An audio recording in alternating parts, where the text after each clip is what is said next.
I wanted to listen to more podcasts, to connect with podcast creators, to connect with podcast listeners. And because I knew that there were already at that time so many hundreds of thousands of podcasts, how could we possibly sift through them all?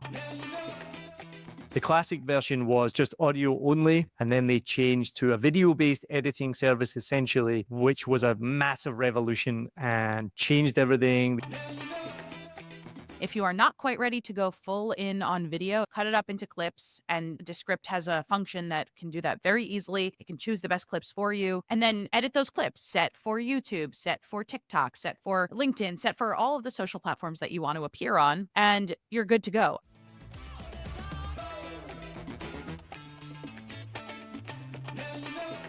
Welcome back to another episode of Smarter Podcasting with me, your host, Niall Mackay. I started my first podcast in 2019. It was just a hobby. I did it for fun. And over the years, I realized I learned so much that I wanted to share that with other people.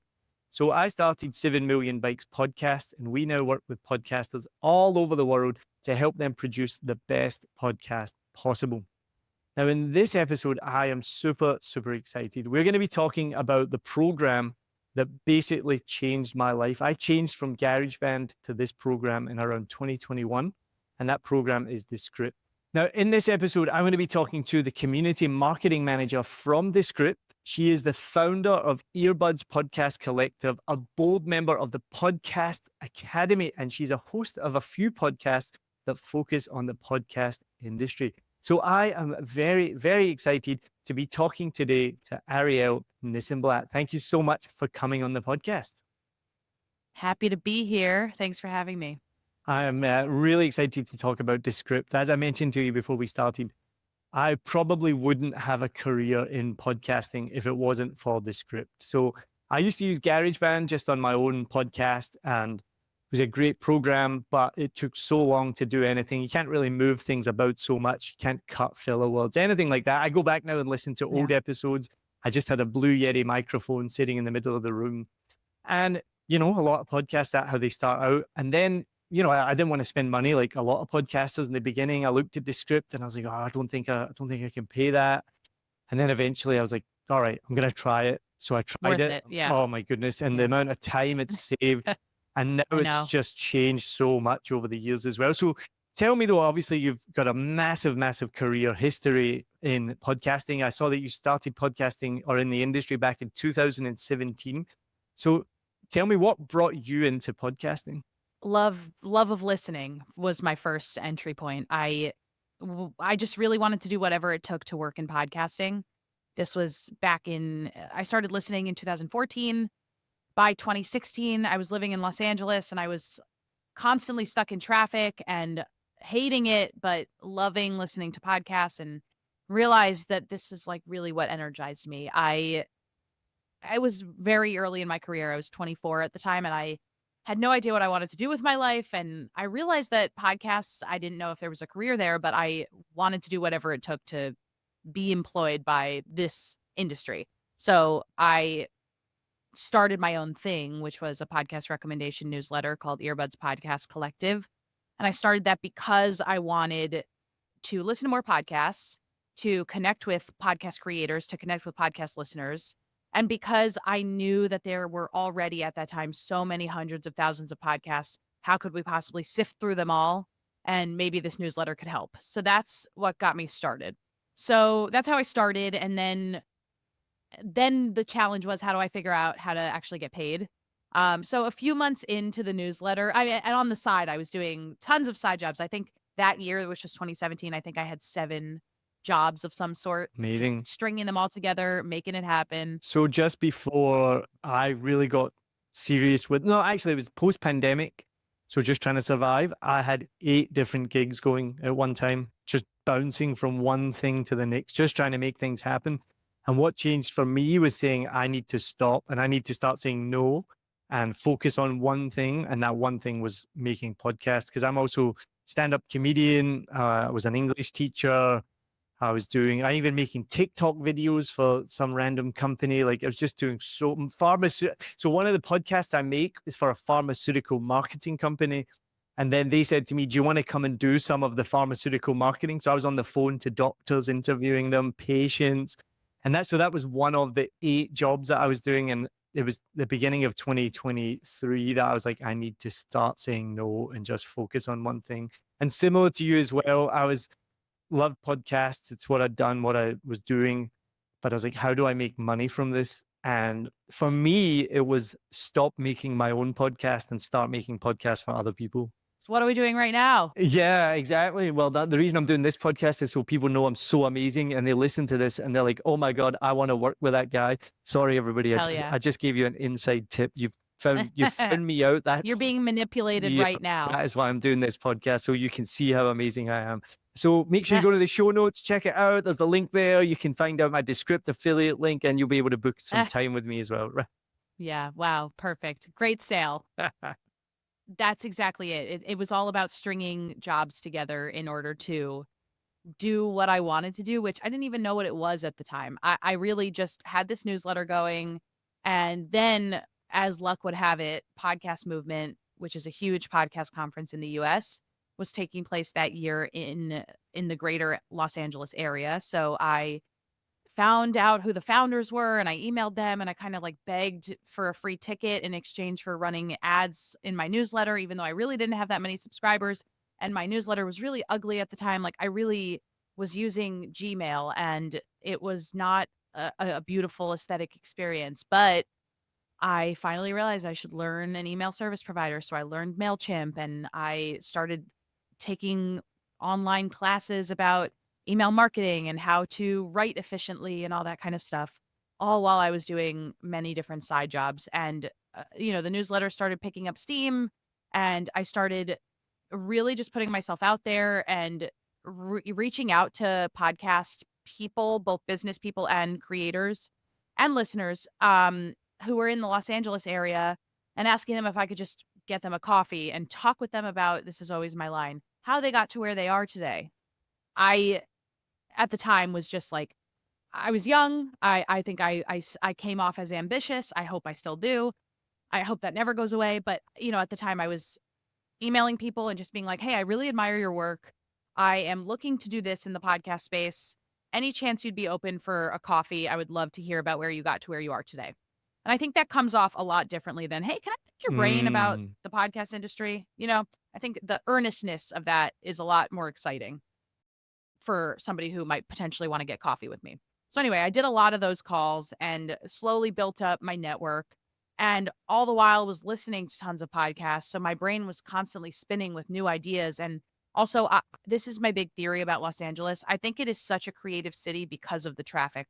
I think you're stuck in traffic and you have to think. And so I came up with my best ideas when I was stuck in traffic. I had so many ideas in 2017, 2018, 2019. 2020. I lived there for 4 years and I would be on a long car ride. And by the time I parked my car, I'd be like, I need to write everything down. That's really interesting. It was a creative boom time.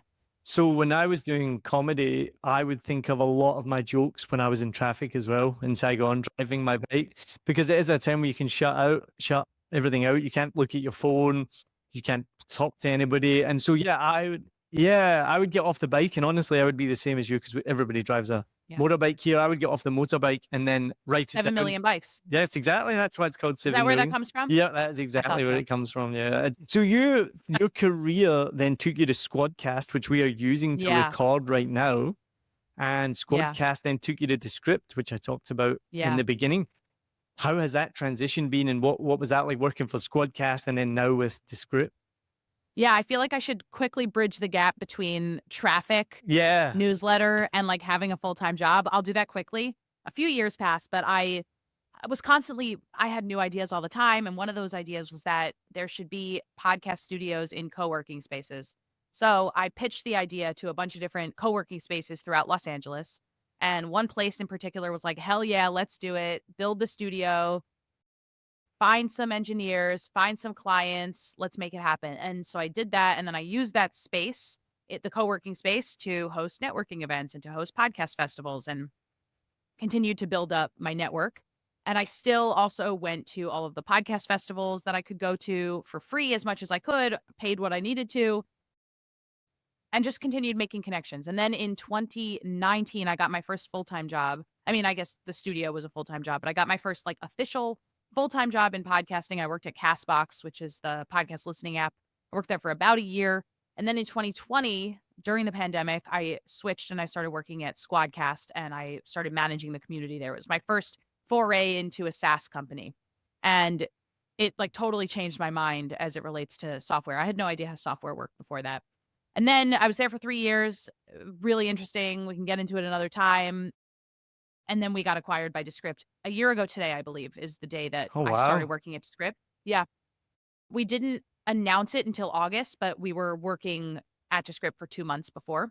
And it happened. It was such an exciting time when my boss was like, "Hey, by the way, like this is what's happening. We're gonna be working at Descript." And I was like, that makes so much sense to me. It makes so much sense that Descript should have a remote recording Mm. platform built in. People have been So wanting it for it a while. was, Yeah. yeah, yeah. I mean, it's great. So I have been there for a year. My job is community marketing manager. I interface with podcasters and video creators about how they use Descript and how they want to use Descript and what's missing and what they love and what education they need in order to use it better. So I'm constantly talking to podcasters, constantly talking to audio and video creators, and I love advocating for creators and figuring out exactly what their workflow should be. And I continue this newsletter that I've been doing. It keeps me in the know with what's going on in the podcast space. And I also, because of that, am able to do a lot of marketing related consulting. But that's not what we're talking about today. We're talking about Descript. Well, I mean, I am a total fanboy of Descript, and I have been for a while. So I'm an affiliate partner. Like we talked about, I've applied to be an ambassador, which will hopefully be approved soon. I just spoke at Podfest in Asia, which was in the Nice. Philippines, and it was how to use, Oh, it was yeah. top 10 tips to edit using Descript. So I You literally, did? yeah, Oh my yeah, god, send that to us. it's already online. You can go to my channel. This is before we add the limiter and the compressor. You can see big spikes in the audio. It goes up and down. Studio sound doesn't like this. It doesn't deal well with big spikes. And as I mentioned at the beginning, I wouldn't have a business if it wasn't for Descript, because once I started doing my own podcasts, I started doing them from other people. Most of my clients already have a Descript account, or if they don't already, I'll tell them to sign up for the free one so we can share projects. This is such ridiculous product I placement, know, but I here know. I am. I want one though. I want one. You got to send one to Vietnam. But yeah, so I love the program. It makes life so much easier. It's way more fun. And then if we go before SquadCast was acquired, which I know that Descript users were screaming out for an integration with a video platform, because I was using a different platform for videos before the integration, and I was already on the pro account, or what I can't remember the name. I think that's the top one, right? I have to have 2 accounts because I use so many hours and then combine them to get enough hours of Wow. transcription minutes. Before SquadCast was acquired, I could see already, I was looking at the market, looking at what was happening, and you could see the transition to video. And Yes. I'm a bit of a podcast dinosaur because I was against it. I was so resistant I in the was too. beginning. I was too. I would have arguments online with people and be like, no, a podcast is audio only. It is not a video. That is a YouTube channel. That is a vlog. It is not a big, and it still frustrates me when people have a YouTube only channel and they call it a podcast.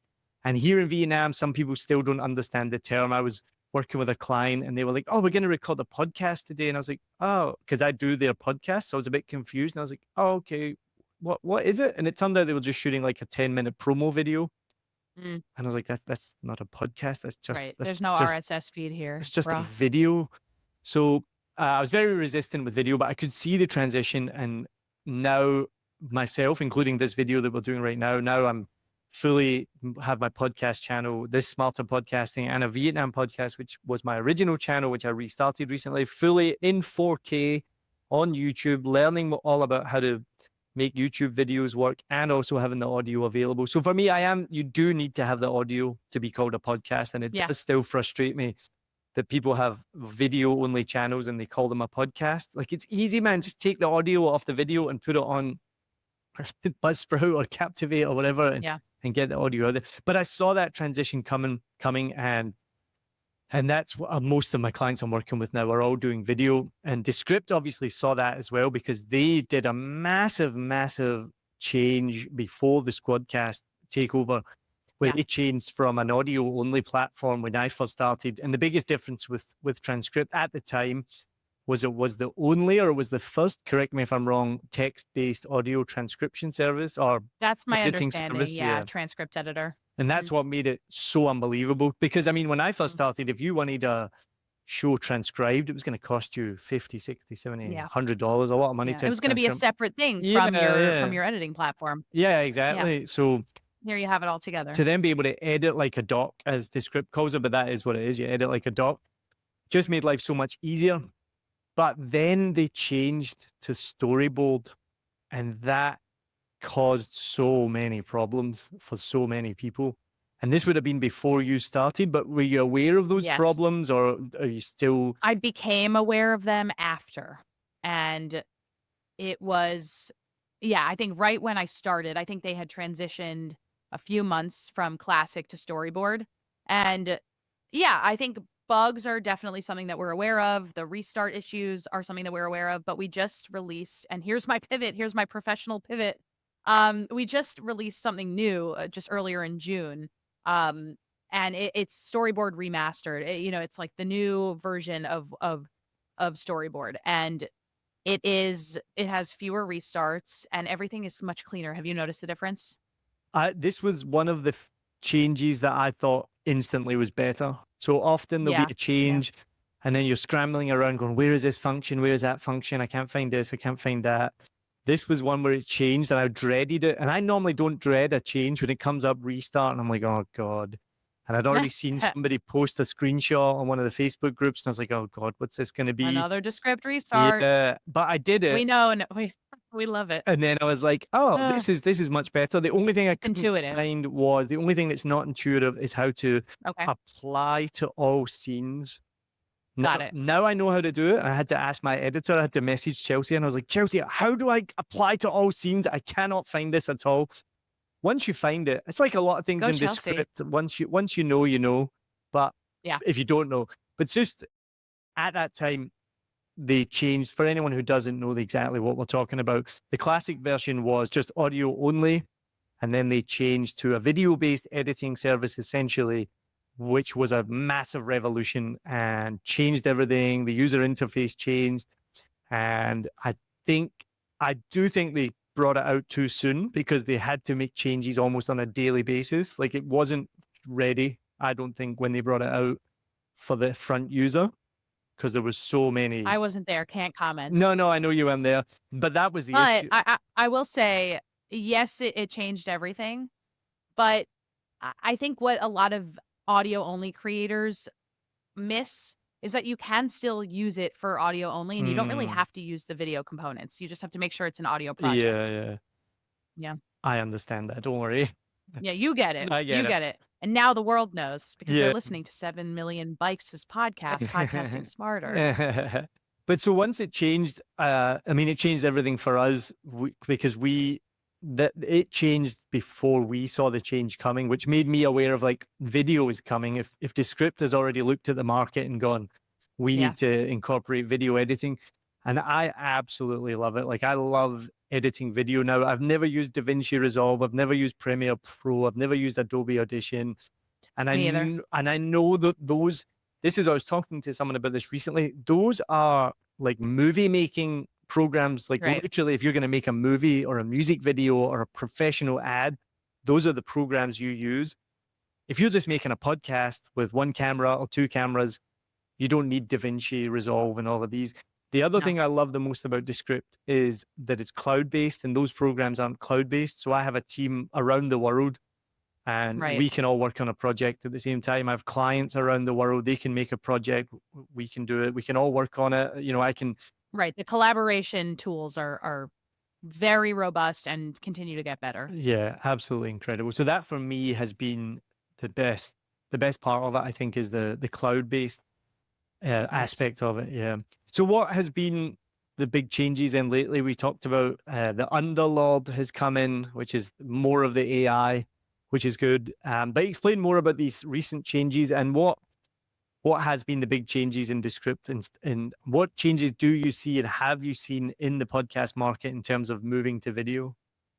Yeah, the number one word that comes to mind is clips, Mm, social clips. I guess 2 words, social clips, huge. So I guess this is a really good transition phrase. If you are not quite ready to go full in on video, if you don't want to take this whole 20, however many minutes we're going to record for, and edit that down and upload the whole thing to YouTube, if you don't want to do all of that, take this video, cut it up into clips, and Descript has a function that can do that very easily. It can choose the best clips for you, and then edit those clips. Make sure those clips sound good. Make sure that the guest looks their best, sounds their best. Make sure your captions are on point. Make sure maybe you're throwing in some B-roll, maybe you're throwing in some other images and things like that. So it's a dynamic video, and then you can, make sure that it's set for YouTube, set for TikTok, set for LinkedIn, set for all of the social platforms that you want to appear on, and you're good to go. I mean, that's a really great way to experiment with video, not go full in, but still try your hand at it and see if your audience is biting. So that's a huge change that I've seen over the past, I want to say 2 years, but really now everybody, not just within Descript, every person who has a podcast is talking about creating clips, like cutting clips. There is a person on their team whose job it is to cut clips. 100%. And when I'm working with clients, when I'm explaining it to them, so the clips they're going to get about 100 to 1,000 times more views than maybe the Yeah. actual podcast or the YouTube channel will get listens to. Yeah. And you just have to realize that it's a totally different medium. They're not going to consume the whole content. But if part of the reason that you have a podcast, and this is why you should have a podcast, is to promote your brand authority, to promote your Yeah. leadership, all people need to see is that 30-second clip. And they're like, oh, you're the guy with the insurance podcast, or you're the guy with this. Like, even I had it last night. I was at a charity event. And this woman was like, oh, I saw your podcast. Like, it's awesome, blah, blah, blah. And I was like, oh, cool. Did you watch the whole episode? And she's like, oh, no, I just saw the clip. And I was like, no, that's awesome. I mean, that's what you Yeah. want. Who cares? Now she knows Yeah, I you have a consumed. podcast. Yeah, you listen to something that I put out, you watch something that I put out, and therefore you know who I am. And ultimately, I think a lot of people worry like, "Oh, my clips get hundreds of thousands of impressions and views and likes, but they're not converting to my podcast." And wouldn't it be nice, yes, if they converted to your podcast, but they won't in the same way, because the people that are consuming your content for 30 seconds aren't necessarily looking to listen to your hour-long podcast. It's not the same thing. They're not in that mindset. But as long as they are consuming what you are putting out there, it's, who cares where it's happening, as long as they are understanding that you're an authority in the space that you're claiming to be an authority in. So I think it's just about consistently showing up and proving that you're valuable, so that a tiny percentage of the people that find you click on your links and maybe become a customer, or whatever the customer equivalent is to you. Sign up for your newsletter. Maybe, you know, there's so many different calls to action that they could take part in. But for your case, of course, you want people to land on your profile, set up a consultation call, maybe become a client. So the funnel gets smaller and smaller. Well, this leads me into the question I was going to ask. And I think what a lot of people ask as well is, do clips turn into listeners? Which I think you've answered is no, which would be which is I say to They people, like, can. it might, but I it's never not say the main, never. it's not the main purpose of them, right? No, it's not the main purpose. The main purpose, I think, when you are somebody who is cutting clips and making video and making a podcast, is to have people hear and consume your message. And in my opinion, it doesn't necessarily matter where they consume that message. And you should probably follow the people. So if they are consuming that message on TikTok, maybe you should lean into TikTok. If they're consuming that message, if they love you in long form, then maybe your podcast is the way to go. Maybe what you do is you experiment for 3 months, you go all in on TikTok, and yes, you're recording the full length of the podcast, but you're putting all of your marketing efforts behind TikTok. You're doing keyword research there. You're commenting a lot on other TikToks. You're really trying to build up your brand there. And then, yes, a small percentage of those people will click on your profile, will listen to your podcast, will become loyal subscribers. And then even from there, a smaller percentage might sign up for your things. But yeah, my whole thing is, I think you make clips because there are so many people who are on TikTok, who are on Reels, who are on YouTube Shorts. And we just want to take advantage of that traffic. There's so many possibilities. And podcasts are great because they're longer form. They allow you to expand upon your ideas. They have a longer tail. You know, a TikTok will maybe go viral, but that virality will subside after a while. Your podcast, people can come back to, and it lives in a more evergreen space. I love it. And I explain to people as well, what I say to people I work with is the ideal thing. We want to make a video. That's the main asset. Then that's going to live on YouTube. But what I explain to people is on YouTube, you're lucky if you get 20 to 40% retention or engagement. Literally, YouTube tells you that if you have 50% of people still watching at 30 seconds, you're doing well. So if you lose 50% of your viewers after 30 seconds, you're still doing well. Whereas with an audio podcast, you're going to get about 80% roughly are going to consume the whole lot. So what I say to people, you create the video for YouTube. It's great for discoverability. It's great for the video. Not many people are going to sit and watch a whole hour-long YouTube video of two people having a conversation, but that's fine. Then we take the audio, we put that on Spotify, Apple Podcasts. People are going to consume it. They're going to listen to it. They're going to engage with it. And then we break that video down into little clips, which is going to get 100 to 1,000 more views, but it's not going to turn into podcast listeners. They're all, you know, what I try and explain to people is per se, but not a lot, right?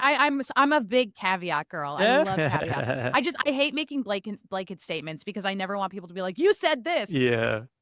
I thought you said you were a caviar girl there at first. I was like, ugh.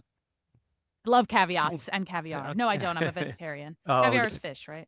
Yeah, fish eggs. I've never had it. Sounds disgusting. Not into it. No.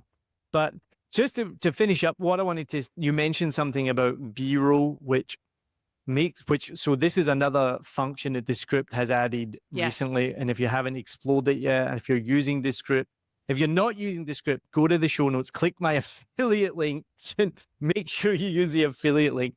But if you're not using Descript, you really should be. It is incredible. But the B-roll in there is unbelievable. Even this morning, I was working out with my trainer. He's Vietnamese. And I was showing him a little clip of one of my videos that I've just made about Vietnamese food that I eat. The intro has all these like 1 second clips, videos of Vietnam. And he's watching it. He's like, where did you get all these from? Because they're all 4K, like high def. And I was like, oh, these are all like the program I use has all of these built in. It's incredible. You can find almost anything. Like I type in Vietnam food. There's a whole bunch of videos. I type in Vietnam traffic. It is Vietnam traffic. Like I see the license plates. Like I see the addresses in the background. It's not just like random Asian country traffic. I don't know where you get all these clips from. And what we partner with a third party that does the stock imagery. Yeah. And it's all licensed and it's perfect. Yeah. It works really well. And it just adds a dynamicism to your videos. And what I love the most about everything with Descript, and I'll stop fanboying after this, is... No, never. What I think Descript has done amazingly well, which I've never really heard being talked about, is they remove steps. So before, you used to have to download your audio and then upload it to Buzzsprout or Captivate, right? So there's an extra step. You have to download the video, then put it on YouTube. When they took over SquadCast, what I love is we're going to finish this recording, and then there's a button that instantly puts it into Descript. I don't have to download from SquadCast, then upload it to Descript. That to me was like, this is incredible. And it's the same with the B-roll as well. So it's not like I have to go and find royalty-free videos, music, which you can do. There's so much out there. You can go to YouTube library or whatever it's called. There's a million websites out there where you can get free clips. I would have to then go somewhere else, find them, download them, then upload them to Descript. Now, and that's going to get even easier. All of this integration, all of the SquadCast stuff, all of the remote recording right now, there's still two separate apps. They will not be in the future. Everyone's waiting for that. I know. I thought it's been a year now, you said, almost since SquadCast integrated. We're working on it. I know. I've seen so many people message about it. Like, we're waiting on the day that we can do this inside the Descript, inside the Descript app. But I've always known it's coming. I'm just waiting for it. Soon. I'm very, very excited about that. Well, I've fanboyed enough. Arielle, thank you so much. I've been really, really looking forward to this because I've seen your career over the last few years. I've seen you pop up in different places. And then when I saw you were at Descript, I was like, unbelievable. I definitely want to get you back on. So I hope you'll come back on, and there's so Hell many yeah. things that we can talk about. And I'm really excited to explore them and discuss them. We've covered mostly video today and a few other things as well. Is there anything else that you want to share with people? You've shared a little bit that SquadCast and Descript is going to finally integrate. Is there anything else you want to share with people before we go? I like to give like a tangible takeaway. If you have not tried to make clips, try to make one clip. And there's no perfect length for that clip.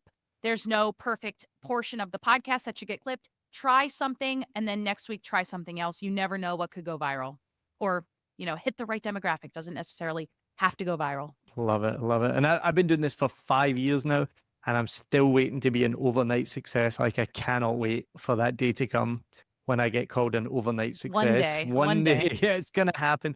So thank you so, so much for watching or listening to this episode, because it is on YouTube. We're on Apple's podcast, Apple Podcast, Apple Podcasts, Spotify, all of those good things. If you haven't already, make sure you please subscribe, follow, turn on the notifications, all that good stuff. And one of the best things that you can do for me right now is actually share this episode with somebody else. So if you found this valuable, then please share it with another podcaster so they can learn from this as well. So Arielle, thank you so, so much. This has been incredible, and I am really looking forward to talking to you again and seeing the future Descript update. Thank you for having me. You are very welcome. Cheers.